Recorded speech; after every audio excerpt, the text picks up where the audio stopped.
YouTube, it's Strunkmonk74 here, and I'm just bringing you a quick weapon review from BF4. This is for the MG4 LMG from the support class, and here's a quick look at how I've got it set up. So nothing spectacular, just optic, cobra sight, accessory, none, barrel, decompensator, underbarrel, potato grip, paint job, tiger, urban. That's about it. Let's see how it gets on in game.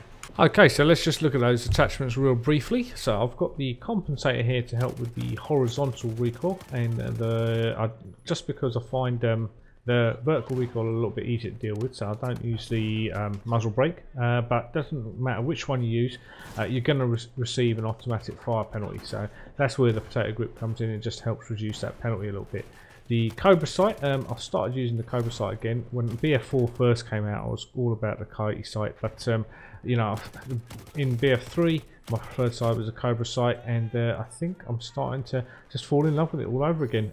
It just feels really natural for me, so I think that's going to be my favoured sight anyway going forward. Going back to weapons themselves, though, the MG4, it's more than likely going to be compared to the M249 or vice versa. Rightly so, they both got very similar stats.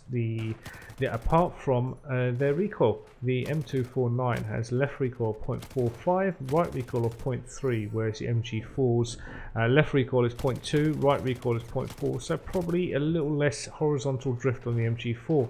But the MG4 does have an upwards recoil of 0.4, whereas M249's upward recoil is 0.325, so slightly less for the M249.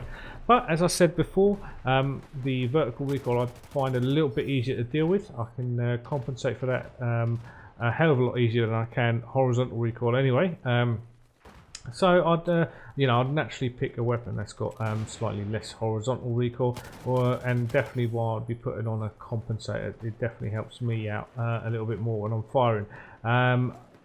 You know, if you can get used to sort of recoil compensation when you're playing this title, it really will make a difference for you. Especially at medium sort of ranges, where generally you may be using burst fire to try and keep your rounds on target, but obviously with burst fire there's a little pause between every time you're firing, which means if you're up against someone who's good at recoil compensation, they're going to get a few more rounds on target than you are, and they're more than likely to win that little battle. So if you can get used to recoil compensation, get good at it, and make sure you get more rounds on target. Obviously more rounds on target means you're going to take someone down a bit quicker and give yourself a better chance of winning those battles. Anyway, for now that's me, I'm done, I'm out of here. I hope you enjoyed the video. I will catch you next time. Cheers.